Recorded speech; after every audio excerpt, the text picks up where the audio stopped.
ये बेचारा अकेला घूम रहा था मेयर कराची, इसके साथ तो इसकी जमात ने गेम कर दिया। तो 45-50 दुकानें जो ऊपर बनाई गई हैं, तो मुझे तो फिर ये लग रहा है कि गुल प्लाजा के जो शॉपकीपर्स थे वो DGSBCA बनकर वहां पे शॉप चला रहे थे। तो वो तो इनके घर की अकाउंटेबिलिटी वो वाली करता है कि कितने की रिकवरी हो रही है, वो अकाउंटेबिलिटी चेक एंड बैलेंस रखो। पब्लिक के पैसा कहां लग रहा है उसकी अकाउंटेबिलिटी जनाब नहीं हो।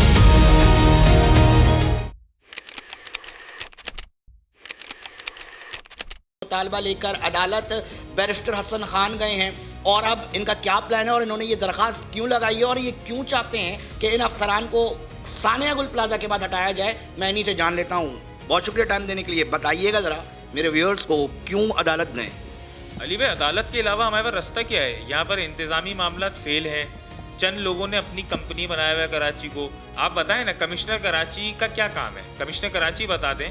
कमिश्नर कराची, डिप्टी कमिश्नर, ये लोग डिस्ट्रिक्ट्स और कराची या जो भी इनकी जो डोमेन होती है उसके हेड होते हैं। हेड का काम रेवेन्यू से लेके, वेलफेयर से लेके, पब्लिक सेफ्टी से लेके तमाम चीज़ें, कोई डेंजरस बिल्डिंग्स हो, हैजर्ड्स कंप्लेंट्स हो, वो सब एंटरटेन करना इनकी जिम्मेदारी है।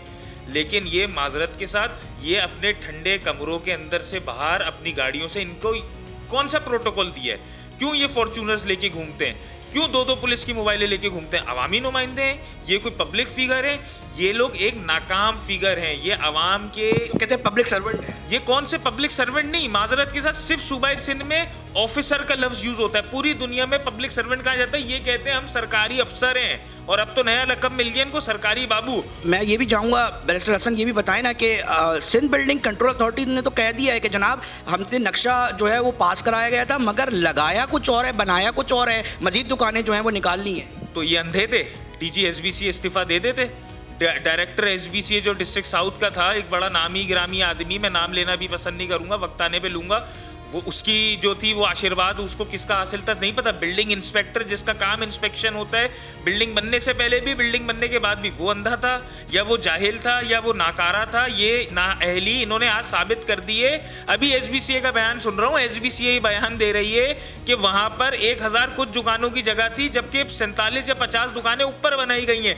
तो 45-50 दुकानें जो ऊपर बनाई गई हैं, तो मुझे तो फिर ये लग रहा है कि गुल प्लाजा के जो शॉपकीपर्स थे वो DGSBCA बनकर वहां पे शॉप चला रहे थे और ये रियासती जो मशीनरी है, सूबाई जो मशीनरी है, वो लेकर वहां पर जाके नोटिस नहीं कर सकते थे। यहाँ पर अभी 120 गज का कोई पोर्शन भी बन रहा हो ना, वहां पर भी सूंघते हुए DGSBCA के नुमाइंदेगान आ जाते हैं प्लेन का नोटिस लगाने, जबकि प्लेन डल भी चुकी हो। यहाँ पर इनको ख्याल नहीं है। और क्या ये पहला वाक़या है? 2016, 2022 ऑनवर्ड चल रहा है। 2016 में गुल प्लाजा, मजीद भी इस तरह की इमारतें मौजूद हैं। कराची के अंदर सैकड़ों कमर्शियल बिल्डिंग्स हैं और मैं तो नाम तक गिनवा सकता हूं, लेकिन जाहिर सी बात है शॉर्ट प्रोग्राम के अंदर नाम मैं वक्त आने पे गिनाऊंगा कि कितने नाम, कितनी बिल्डिंग्स के अंदर कितने सालों में कौन कौन सी। KMC को पार्टी बिल्कुल बनाया गया है, लेकिन बस अली भाई आपने भी क्या टॉपिक छेड़ दिया। वो बेचारा खुद मजलूम आदमी है यार। उसकी जमात ने ही 17 साल का मलबा उसको मेयर बना के, वो खुश हुआ कि उसको मेयर बना दिया मुर्तज़ा वहाब को, लेकिन उसको ये नहीं पता था कि उसकी जमात ने उसके साथ हाथ कर दिया और उसकी जमात ने उस बेचारे मुर्तज़ा वहाब को, गरीब आदमी, मजलूम आदमी को अकेला छोड़ दिया 2 दिन से। ये बेचारा अकेला घूम रहा था मेयर कराची, इसके साथ तो इसकी जमात ने गेम कर दिया। डेलिबरेटली हुआ है। डिप्टी कमिश्नर्स, चीफ सेक्रेटरी, ये किसकी जिम्मेदारी है? सिंध गवर्नमेंट की है ना, मिनिस्ट्री ऑफ बल्दियात, उनके SBCA उनके। वफाकी सतह पर आप क्या समझते हैं कि देखें, जब हम बात करते हैं ना कि इस शहर से समंदर उठाकर कहीं और हसन नहीं ले जाया जा सकता, तिजारत यहीं पर होनी है, हैवी ट्रैफिक भी आना है, माल बरदार गाड़ियाँ भी यहाँ से लेकर जानी और बिजनेस हब यही रहेगा।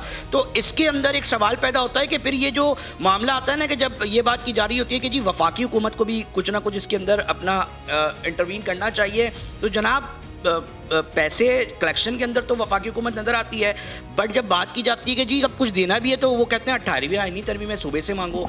वफाकी हुकूमत का भी कोई रोल देखते हैं आप? तो 18वीं आईनी तरमीम क्या हदीस हो गई है जो नहीं हटाई जा सकती? कोई मुस्तनद चीज़ है? जब जरदारी साहब खुद बैठ के कहते हैं कि ये जो एग्रीमेंट है ये कोई हदीस या कोई आयत नहीं होते कि जो बदल नहीं सकते, तो 18वीं तरमीम रोल बैक नहीं हो सकती। लेकिन मेरा मुतालबा ये है कि अगर 18वीं तरमीम आपको रोक रही है तो आईन में आर्टिकल 149 दिया है ना, 149 के तहत फेडरल अपनी डायरेक्टिव्स दे सकता है। इंटरनल डिस्टर्बेंस, ये आईन कहता है इंटरनल डिस्टर्बेंस हो, कोई अनार्की की सूरत पैदा हो रही तो हो रही है ना भाई, वरना आप फेडरल चैम्बर ऑफ कॉमर्स के अकाउंट के अंदर एक कोलैबोरेशन जैसे पब्लिक प्राइवेट पार्टनरशिप का ड्रामा लगाया हुआ सिंध गवर्नमेंट ने। वफाक एक पार्टनरशिप इनके साथ करे जो इनके अकाउंट में पैसे दें और मॉनिटरिंग करें। नैब मॉनिटरिंग नहीं करे, उनके नुमाइंदगान सब जगह के हों, लेकिन कराची क्राइसिस कमीशन बनाकर सबसे पहले तो इन तमाम चीज़ों की आपको अकाउंटेबिलिटी करनी पड़ेगी।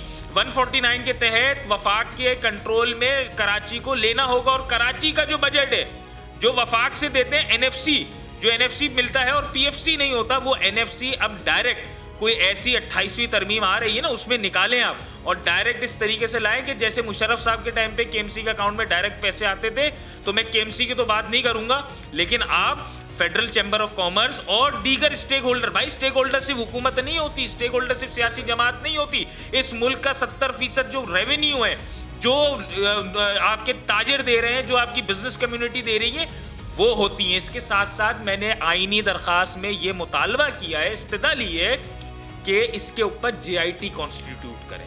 आपको मालूम है, आवाम को मालूम है कि प्रेस कॉन्फ्रेंस करके बिजनेस कम्युनिटी ने कहा था हमें भत्ते की पर्चियां आ रही हैं। तो कराची ऑपरेशन तो माशाल्लाह सक्सेसफुल हुआ, सिंध गवर्नमेंट चले अपने माथे पे उसका झूमर सजाती है। तो ये सिचुएशन और ये सानिया मुझे तो उसी कहते हैं कि कमीशन बनाया जाए।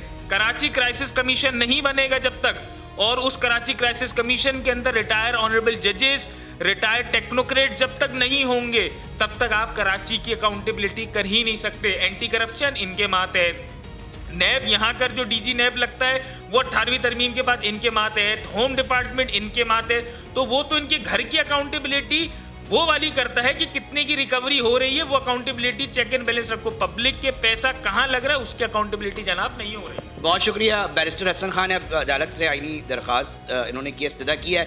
देखना यह है कि क्या नताइज मिलते हैं, और साथ साथ जो बैरिस्टर हसन खान फरमा रहे हैं उस हवाले से भी हम चाहेंगे जो हमारे देखने वाले हैं वो अपनी राय का इजहार जो है वो कर दें। नाज़रीन, बहरहाल जो सानिया गुल प्लाजा है वो इंतहाई दर्दनाक है। जिस तरह लाशें झुलसी हुई निकाली जा रही हैं, एक के बाद एक जो लवाहिकीन है वो मुंतज़िर हैं अपने प्यारों की लाशों को शनाख्त करने के लिए, मगर नहीं हो पा रही। तो ये परेशानियाँ हैं जिसका जो है वो सामना करना पड़ रहा है। नाज़रीन, हमें अपनी राय से लाजमी आगाह करें। बहुत शुक्रिया।